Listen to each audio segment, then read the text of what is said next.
Okay, let's just be real for a second. Have you ever been in a super long line at the coffee shop? You order your drink and then you just stand there. You're waiting, the person behind you is waiting, everyone's waiting. You could be checking your phone, you could be chatting with a friend, you could be doing literally anything else. But nope, you're stuck. It feels like time just slows down, right? You're just watching the barista make one single latte super slowly before they even think about starting yours. It's the worst feeling, and it's such a waste of time. We've all been there, and it's just plain frustrating. Well, guess what? Computer programs can feel that exact same way.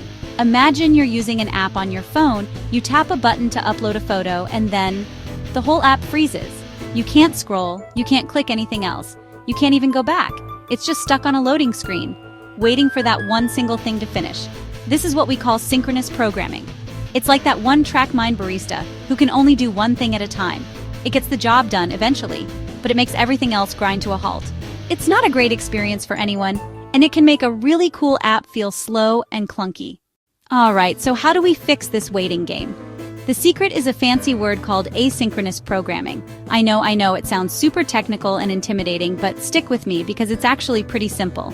Think of it like cooking a big holiday dinner. You don't cook one dish at a time, right? You don't put the turkey in the oven and then just stare at it for 4 hours before you even start peeling the potatoes. That would be insane. You'd be eating dinner at midnight. Instead, you do things at the same time. You put the turkey in the oven, and while it's roasting, you start prepping the vegetables, simmering the sauce, and setting the table. That, my friends, is asynchronous programming in a nutshell. It's all about multitasking. Instead of your program doing step A, then waiting, then doing step B, then waiting, it can start step A and immediately move on to step B while step A is still running in the background. It's like having a whole crew of helpers in your kitchen. You can delegate tasks. You tell one helper, "Hey, can you handle this turkey?" And while they're doing that, you're already working on something else. So you're probably thinking, okay, this multitasking thing sounds great, but how do I actually do it? Well, if you're using a framework called Spring Boot, it's almost like magic. Seriously, it's so easy. Spring Boot gives us an annotation, like a sticky note on your code. For async, it's at async. It's the VIP pass for your methods. Imagine a method that sends a welcome email when someone signs up. Normally, after the user clicks register, the app runs send email and the user waits. That wait can feel like an eternity. But with Spring Boot, you add at async right above send email. That's it. You literally just type at async on the line before the method. Simple. Of course, there's one tiny setup step. You have to tell your main Spring Boot application that you want to enable this async magic.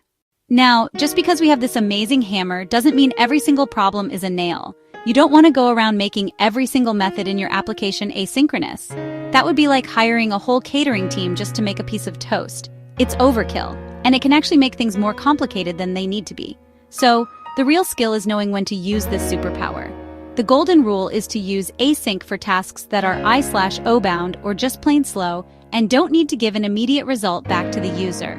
A perfect example is making a network call to another service fetching weather data from a remote API. Your code sends a request and then just sits there, waiting for the other server to respond. Other great candidates: writing a large file to disk, sending emails, sending text messages, running a long, complex database query. On the flip side, don't use async for super quick tasks or when the user needs an immediate answer. Example: a method that just adds two numbers together. Async is pointless. Also, user login, you can't make the password check async. You must wait to know whether to let them in or show an error. Alright, let's wrap this up. Learning how to use asynchronous programming in Spring Boot is more than just learning a new trick. It's a complete glow-up for your skills as a developer. It fundamentally changes how you approach building applications.